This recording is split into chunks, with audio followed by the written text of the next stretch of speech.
Seguimos con más. Nayib Bukele cumple este 1 de junio 4 años como presidente de El Salvador. En este tiempo se ha convertido en un líder polémico en la región.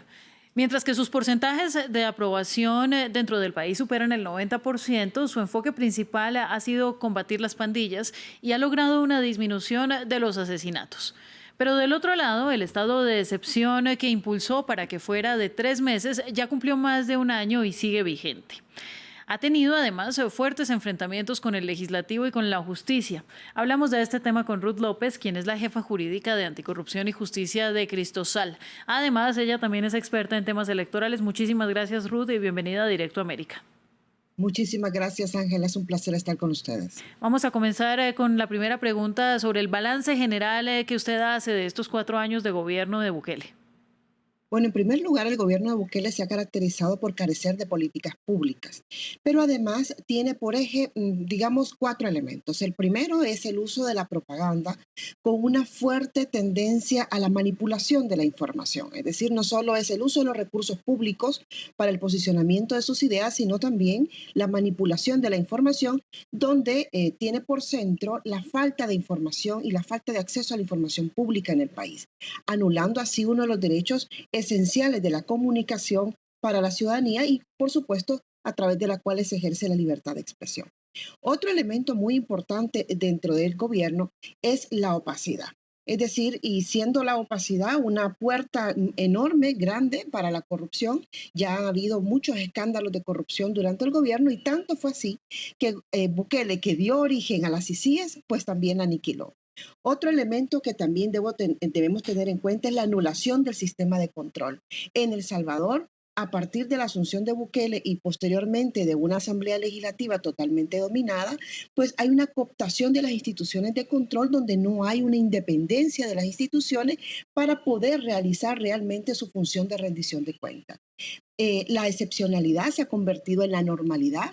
De los 48 meses que lleva Bukele gobernando, más de la mitad son bajo régimen de excepción o en un caso por un régimen de salud y en otro caso por la seguridad. Es decir, Mm. hay una clara tendencia al abuso de los poderes de emergencia. Absolutamente, Ruth. Sobre eso quiero hacerle mi siguiente pregunta, pero lo que nos queda claro es que sí hay definitivamente un control de la narrativa del país desde el Ejecutivo y si eso es fiel a la realidad o no, pues solamente la historia nos podrá decir cuando uno enfrenta estas críticas contra una realidad de un 90% de aprobación en el país. Pero bueno, pasemos a hablar de este tema que usted estaba cerrando. En marzo del 2022, la Asamblea Nacional aprueba un régimen de excepción que ha sido promovido por el gobierno con el argumento de combatir a las pandillas. Una medida excepcional que no solamente lleva ya más de un año, sino que ha sido criticada desde fuera por organizaciones de derechos humanos como la salvadoreña Cristosal, por los tratos denigrantes a las personas que han sido arrestadas, incluidos castigos que incluyen, por ejemplo, las descargas eléctricas.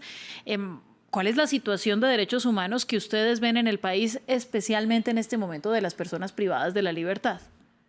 Es sumamente grave, son 14 meses de suspensión de garantías y derechos en El Salvador de manera consecutiva y ya no solo se Mm. advierte, como se ha seguido en los primeros informes de Cristosal, de estas detenciones arbitrarias sin un debido proceso, sin que exista una investigación previa, etcétera, sin que se le pueda informar a la ciudadanía de las razones por las cuales se produce la detención y tener un abogado de manera inmediata, sino que ahora se suma justamente, Ángela, como ya refería, el tema de las torturas, tratos crueles, inhumanos y degradantes en el centro de este sistema penitenciario.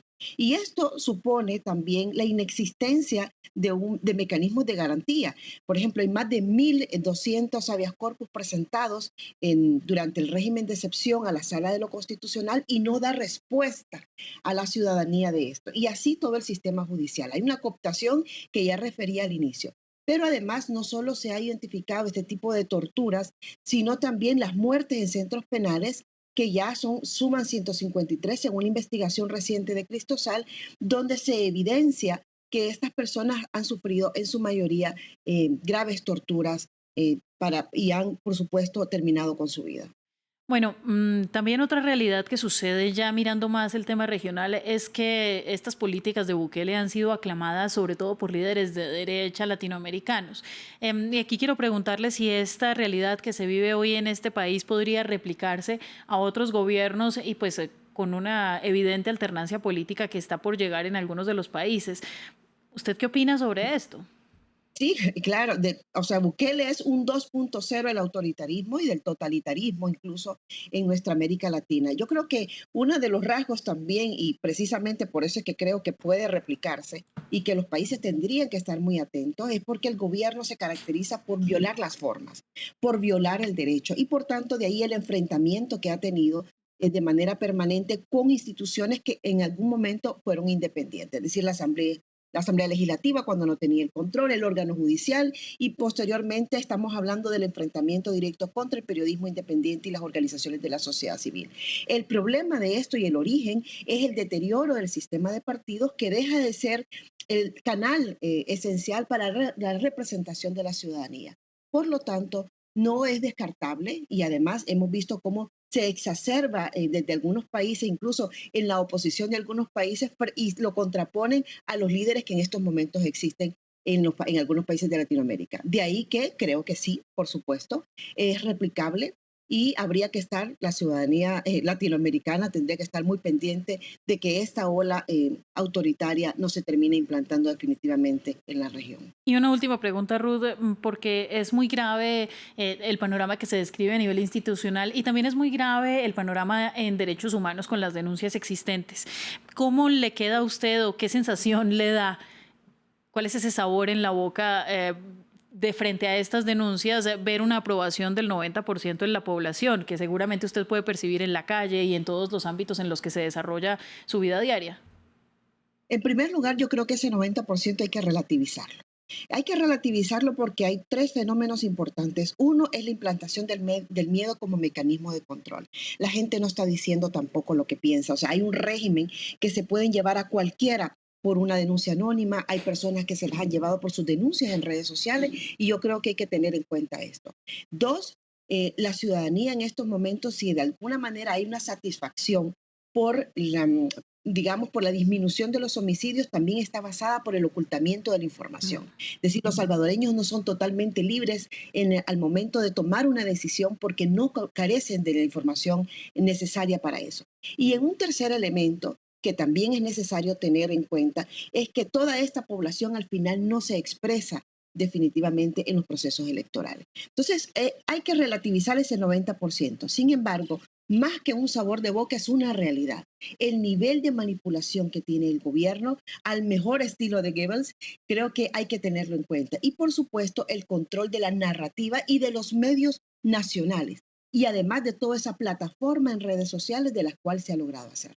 Pues mire, Ruth, ya nos quedamos sin tiempo, pero le agradezco mucho por poner su opinión sobre la mesa, una opinión informada además. Es Ruth López, jefa jurídica de Anticorrupción y Justicia de Cristosal. Que tenga un feliz día. Buenos días. También el agradecimiento para nuestros televidentes, pero les pido que se queden con nosotros. Hacemos una pequeña pausa y ya volvemos con más de Directo América.